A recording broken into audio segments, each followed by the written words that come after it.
Soul Sisters, doing it. Yes.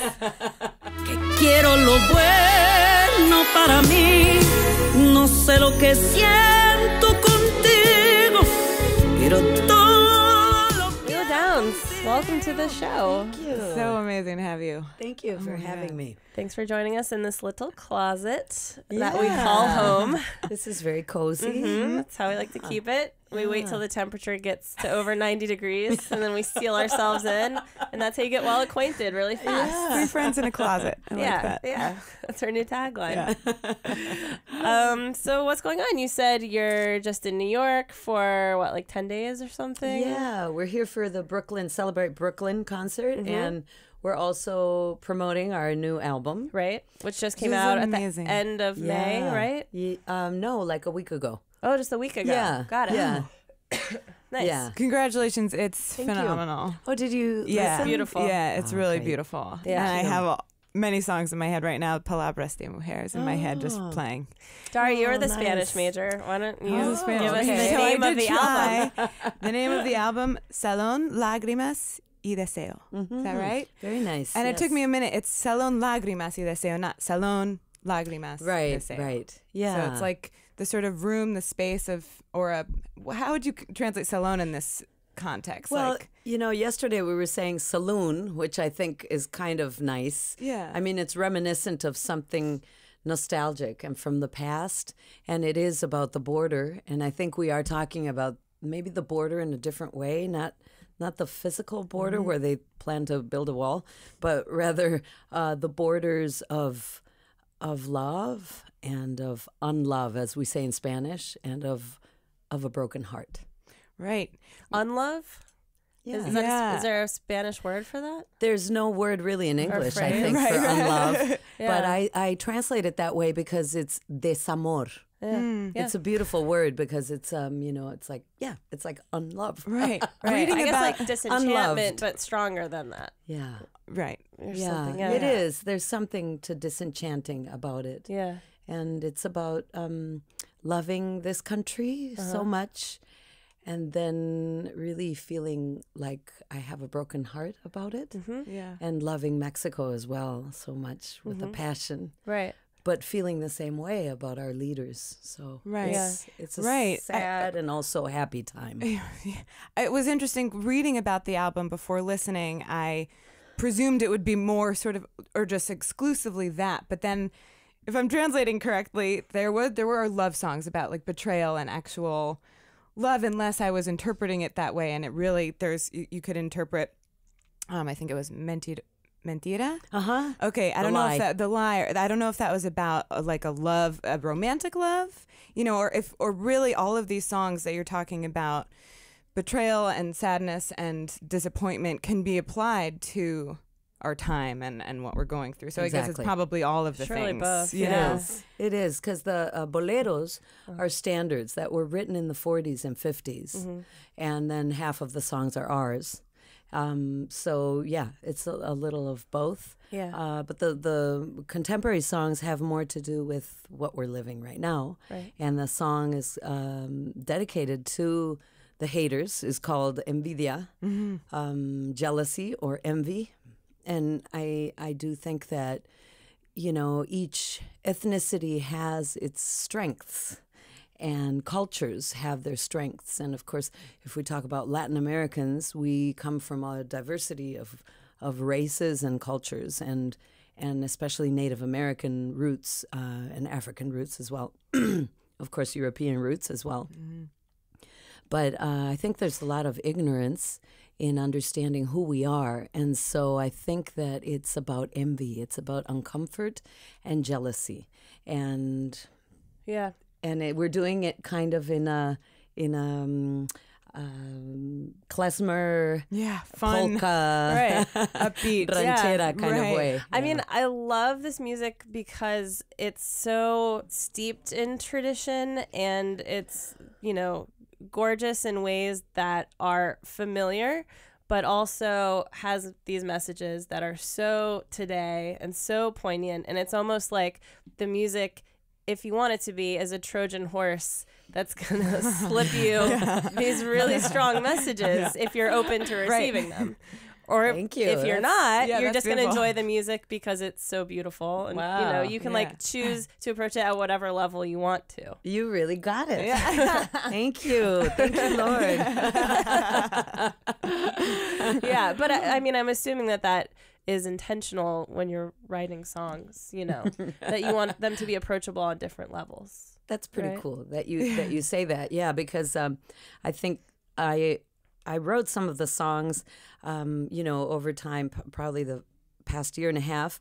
But it definitely after the elections, I was disheartened, and I really had a hard time getting back up again and saying, okay, are we gonna do another album? I really was like, what am I gonna say? It was very Really, distressing for me, because I think all my life I've been writing songs that are trying to bring people together from different races.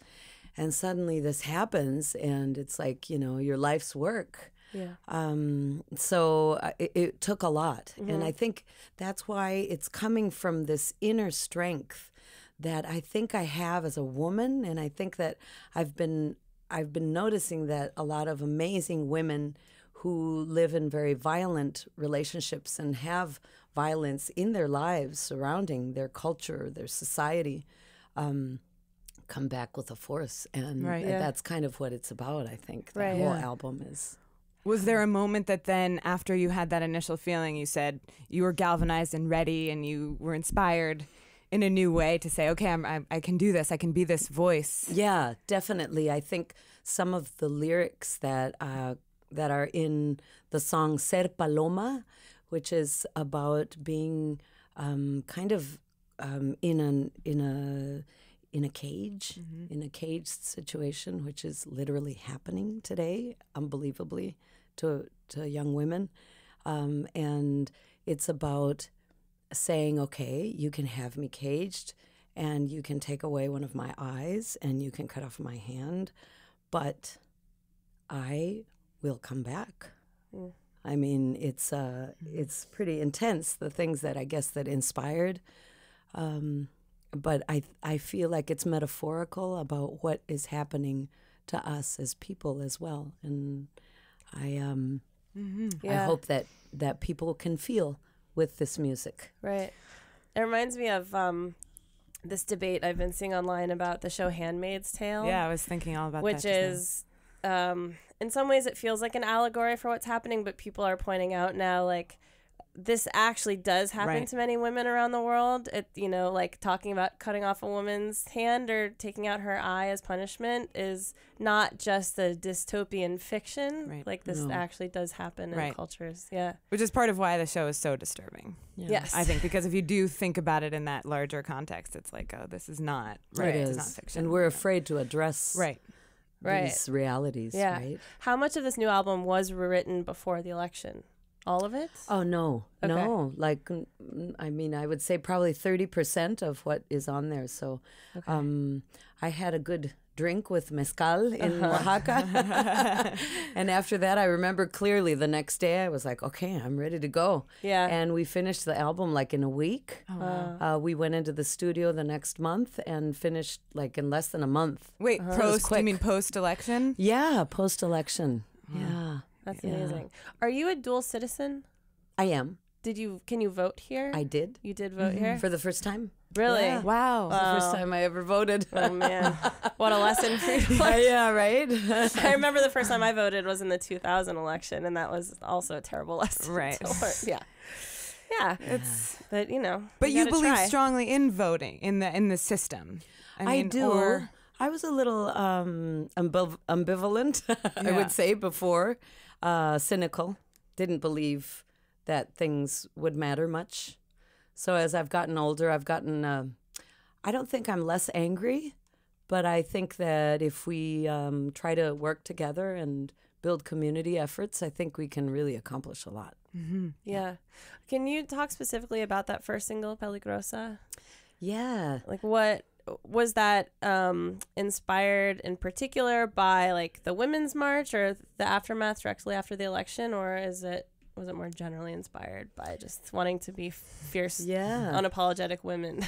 You know, it's interesting because we were invited to that march and we were going to come, but that was actually the time that we had to work on the album. Record. And Where so were I you? thought, we were in Oaxaca. Yeah. And I thought to myself, I think it's really important to give our opinion about this. And I was so proud of so many women that were out there and really addressing Trump full force and speaking of policy and talking about history and talking about women's history. And I think, of course, it influences me, and it also, I feel accompanied, you know? I feel like finally I can come out of the closet Right. on some issues. Right. Especially as a Latina as well. It's still, you know, I mean, even here, it's still a little bit like I've had some people come up to me, men mainly, who say, "Oh, are you one of those feminists?" Right. You know, I had a woman, say it to me at a party this weekend. I was wearing a shirt that has embroidery that's basically female genitalia, which I think is really fucking awesome. And I was showing it off at this party, and this girl looked at it and she was like, "Oh yeah, I mean, I'm not really a feminist, but that's cool." And I wanted to be like, why do you think it's okay to say that in 2017? Right. How Like, old you have was no she? shame. Right. I How think she's old in her was she? 20s. That's the sad part, right? Right? Is That is these something I young could have women heard maybe 5 years ago. don't understand So, that we like- used to have to ask permission from our husbands to be here Right. and talking. Right. Right, And, it's still a we dirty couldn't wear word to some jeans. people. Yeah. That's funny. Yeah, it's mind-boggling. Yeah. But Yeah, I do it's want to ask crazy. you about the tradition of feminism in the culture that you grew up in your family, Oh my God, she just pulled out a legit fan. and it Gorgeous beautiful Mexico. Where is it that? is wide Where enough is that it's fan? going to cool us beautiful? all. Yeah, that's amazing. Where is that from? It's from Guerrero, from the state of Guerrero, which is off the Pacific coast next to Oaxaca. Beautiful. Beautiful, Palomas? What would you Palomas, say? they Okay. are, yeah. They're kind of like gorgeous. peacock palomas. Yeah. Wow. Okay. Continue. Good thing we filmed this now. So you can get the full experience on YouTube. Check it out, guys. Feels lovely. It feels great. Although, are we picking it up in the... Yeah. We have a little. Just have to be a little Yeah, careful with I'll the audio. stop. Okay. I'll stop in a moment. There we go. Anyway, but yeah, like, what were you taught about feminism growing up? What was your mother's relationship with that word? You your know, community? that's the thing about, I think, a generational thing. It's kind of like, you know, how a generation will skip certain talents and certain, right? And so my mother was a feminist. My mother did not cook or clean or do anything that would be, you know, considered feminine in the house or womanly. Right. My mother She was was a a singer as businesswoman. well, right? She was a singer at one point, Okay. but out of need Got it. Right. on the And street. She was Yeah. born. Where was she raised? She's Native American. Okay. She's Mixtec from the Mixtec group. That's her first language. So she speaks Spanish with a thick accent. And then she learned English because she moved to the U.S. When I was born and, you know, lived here for 30 years. Okay. We could keep going back, but was she raised with that feminism, with that independence? No, I was going to say that my grandmother was a very traditional woman. And so in my family, I remember my grandmother would say, none of us sit down until the man of the house sits down at the table. I found that fascinating because my mother was so the opposite. Right. And yet my mother taught me to be independent, and she taught me about sexual education, and she was like, you close your legs and then you use a condom. And of course, these things, you know, you can't talk about in Mexico. I mean, here as well. Right. Nowadays, we're going back in time, and I think it's so beautiful, those contrasts. But I do find that I wanted to go traditional. I can understand the younger generations going, "Oh no, pro-choice." Right. You know, I want to go back in time. There's something about nostalgia. Yeah. But how can Nostalgia we for terrible nostalgia for conditions. these terrible things Yeah. for being? But I mean, really, if you look at other cultures, Right. maybe you don't think of it as extreme, right? And a Native American woman made a point of this. She said, "Well, you know, the in quotes so-called feminists never have accepted us because we're not white." Yes. Okay, Well, so that's right. a whole other issue. And the way we look at ourselves in terms of freedom and expression, and it's a complex issue. Right. Yeah. But I think it's really wonderful to be able to talk about it. And if these laws change, maybe we won't be able to talk about these things anymore. Yeah, it feels less and less theoretical these days. You know, it's a luxury to feel like you can take it or leave it, but you lose your rights, and then you might realize you want to take it. Don't know what you got. Yeah. But so much of your work is exploring these cultural roots. It was interesting to learn that you, when you were very young, didn't necessarily embrace your heritage the way that now it's completely part of your identity, but that for at the beginning, when part of your mother's heritage, you wanted to push it more to the side. Do I have this correct? Did I read this erroneously? I did. Okay. I did, yes. So You're right. because I think it's interesting that someone so fiercely proud and embracing. It's nice to hear because, a lot of people don't embrace when they're different, when something is not the mainstream or whatever. Yeah. And so it's nice that you really came to it. I mean, and what was that process for you to say, oh, this is my heritage and I adore it? Yeah. Well, I think that it's a slow process that you need to come to terms with, and especially when you grow up in a place like Minnesota, which is very Nordic and very blonde and blue-eyed when I grew up. So you look in the mirror and you you go, who am I? In the midst of something that is surrounding you that's not from your culture or from your roots. And I think that that made me be in denial for a long time, as well as studying classical music. The context was very, proper and European. And so that also contributed. So I bleached my hair blonde so that I would fit in a little bit better in that context. And everyone would say, "Oh, where did you get your tan?" And does that feel like a different person? Man. You were really passing if they were asking you that. I know, right? That's intense, yeah. So it was, but those were different times, Right. So now I think these are the things that are important to talk about because people are afraid. People are afraid to talk about these things. I think also in Minnesota, it's Nordic culture is very kind of cold because the weather is cold, mainly in those countries. So there are all these factors, that make people a little more closed-minded. And in my case, it was... I had to drop out of college and follow the Grateful Dead, which is what really opened me up to accepting myself. Yeah. Wow. That's amazing. Yeah. That's an influence. Fun. How long did that go on for? For like a year. Yeah? Yeah. And then what? What did you do after that? And then I went back to college and studied anthropology. Finished with 2 majors. Okay. Got it. So your grasp of these kind of cultural theories in actual history is something that you've really studied Academic. and intentionally educated yourself about. Yeah. Got it. That makes sense. Yeah. You've hope really to educate incorporated. people. You've Yeah. Through our incorporated music. right. That's Right. it. Seems like Hopefully. you've melded the two kinds of things. I try Anthropology and to. music. Of course, I feel like we're always preaching to the choir, but I know that That is the challenge. I in think about this a Mexico, lot. Our audience has grown a lot, Okay. and of course Grammys help. Yes. But and movies, of course, help as well, and of course interviews like this one. Happy to help in And, some small way. Thank you. And definitely, the challenge is doing educational things. I'm looking forward to doing more things with literature, maybe for kids. I love touching kids. I think it's it's the future.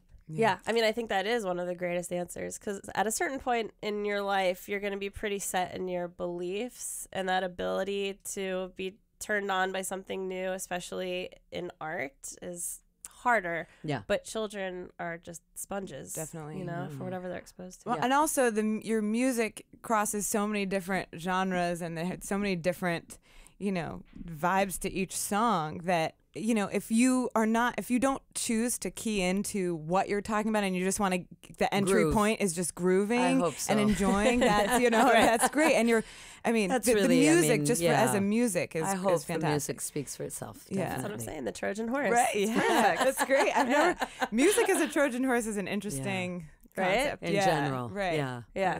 And art right. in Yeah, general. Art I in think. general. Mhm. Yeah. When did you move to Mexico? 2 years ago. We Okay. were living here in New York City for 10 years. Yeah. And before that, we were living in Mexico City and Philly, where wow. I studied jazz for a while. Oh. Yeah, sat in at the clubs in Philly and Nice. learned. Wow, yeah, that was a beautiful world, and still looking forward to doing a jazz project. Yeah. Yeah. That's great. Yeah. So how does it feel to live down there and then watch what's happening here? Are Well, you you know, glad to it's- be a little bit removed? Yeah, definitely. Yeah. I'm kind of proud of myself. Mm-hmm. And but you know, it was really a decision based on my child who is 7 years old. Oh wow. And so he's going to a little school that's a Waldorf system Uh-huh. in the countryside of Oaxaca, Nice. near the city, and we really have the best of both worlds, you know, kind of city life, kind of country life. Uh-huh. Um, I feel like I read or heard you say somewhere that your neighborhood is kind of a liberal little Lefty. bastion. Is that correct? oh, that's in Mexico City. We go back and forth Got it. since Okay, work okay. is in Coyoacan, Okay. where Frida Kahlo was from. Right, right. Yeah, we live in the south of the city where the university is. Okay. And, you know, university That's always what happens. Yeah. areas are always tend to be Right. to the left. Yeah. So do you talk to your son about these issues yet? I do. Yeah. I do because, you know, we crossed the Manhattan Bridge Uh-huh. day before yesterday. Like he in here the with middle you of now? the day. He Okay. is, yeah. And he kind of freaked out because there was so many people. And so we talked about it, and he cried a little bit, and then he was like, okay, off to go and play with the car, back to the car again. What made him cry? So I think it was just the energy of all these people and the kind of selflessness that you acquire in a big city. I mean, I remember, I'm translating, I guess, because I remember how that is when you come to the big city from a rural setting. You know, it's like, I can't imagine. that's another world. Yeah. And those, to be able to have those two worlds is amazing, but it's definitely hard on the psyche and Right. on the Yeah. spirit. Yeah. Yeah. Are you raising him to be a little feminist? I hope so, but you know, Dad doesn't help so much sometimes. Is My that a Jersey feminist? Come husband. on. My Jersey husband, yeah, but he's a great guy. He washes dishes, but he does, The and true I think mark. I spoiled him. See, this is what's interesting about machismo, is that I think the women, and we've talked about this a lot with Mexican women, I think the women are the ones who kind of keep it going. By just playing into it, Yeah. by accepting it, or Well, we spoil our men. So remember the waiting until the man sits at the table? Right, right. I kind of do that but subconsciously. that doesn't. I don't find that necessarily. Means that No. it's machismo? Well, Well, it's not the only definition. because No, it's true. It's complicated. it's complicated. I mean, a friend of mine said to me the other day, she was like, honestly, Jesse, all I want to do is get married and have kids. Is that bad? Because she knows course that, not. like, and stop working. and stop working. Yeah, and stop working. And I was like, no, the whole point is that we should be able have to the choose freedom. what we want to do. If that's what you want to do, then that's great. As long as of no course. one's As long as telling it's you what you you have want to to do do. I that. think that's the big Yes. misunderstanding, Yeah. Right. Yeah. about this. If it makes you comfortable to interact in a certain way that seems traditional, then that's great. That's you know, cool. right. Yeah, I mean, I think those things will inherently fall away as just the understanding of gender roles evolves also, you know? I mean, that's just Right, I mean, both people- tradition. right. That stuff evolves over time. Yeah. Yeah. I'm sure, I mean, just the way that you speak to your son about women, that his father speaks about women, like that can be instructional enough, you know? Just like helping shape how he looks at women in the world. Yeah. Yeah. I'm sure he's getting it. I'm sure. Yeah, Yeah, of course. I'm I sure mean, I'm not worried about right. him. we live in the reality of this world, and he's got to he's got to deal with that, right? So Yeah. So what's next for you in this journey, in this fight? yeah. Yeah. How did the song Demagogue go over? You know about the song? A lot of people told me, "Oh, did you get threatened?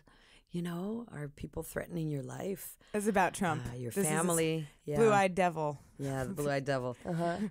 You know, it was a hateful song, and I think my lesson was that I don't do too well with hate. Yeah, and I mean it's so easy to hate, right? I mean, In other words, you after go and the- you buy your rifle, and then what? You know, Right.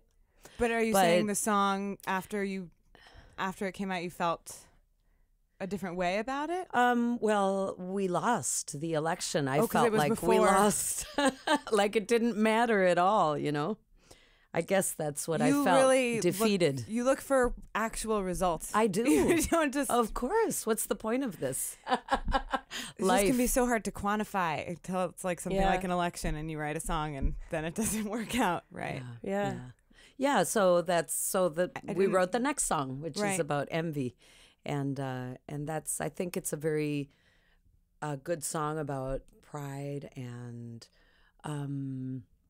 happiness, because I think in the end, if people want to hate, you just have to say, okay, I'm gonna put like a sentimental wall against you, and I'm gonna keep being happy. Yeah. And I think in the end, that's what people do. You know, if you study the patterns of immigration, that's what happens. Right. Yeah. So are you going to be touring with the new album? We are, yeah. Yeah. We're gonna do Ravinia in Chicago coming up. We're gonna do this festival here. We're gonna go to Argentina in August, and probably go to Spain in November. Okay. And then, of course, Mexico is always, you know, back and forth. A lot of different states, the north and the south, and then hopefully, I'm going to Chile as well, which we surprisingly saw last night. That on Spotify, that's our second biggest Demographic. Yeah. Nice. Really? Yeah, isn't that weird? We Yeah, never do you have thought, any theory for why? Well, we thought it was Argentina, but so this is very surprising. I don't know. No idea. I have no That's idea. cool. I know those things are always But it's interesting. exciting. Right. Yeah. Have you ever looked at the demographics for this podcast? No. Yeah, it's funny. Is it? What? Yeah. What? It's just Really? like always countries that you don't expect, and sometimes it's different by episode, you know? Yeah. But it's not necessarily because an artist is from a particular place, but they just probably have a huge following there for some someplace reason. else, right? Yeah. Yeah. That's fascinating. Yeah, I it love is. that. Yeah. That's great. Well, that's the universality of it all, right? I know. Yeah, it's a beautiful thing. It is. It really is. And next week you're gonna play to Brooklynites, all the Yes. all the hipsters and all the Latinos, and everyone can come mingle. And I love that Dig it. festival. It's Yeah. beautiful. yeah, it's nice. It's gonna be wonderful. Hopefully the weather will be cooperative. Hopefully. Yeah. Bring your fans. Seriously.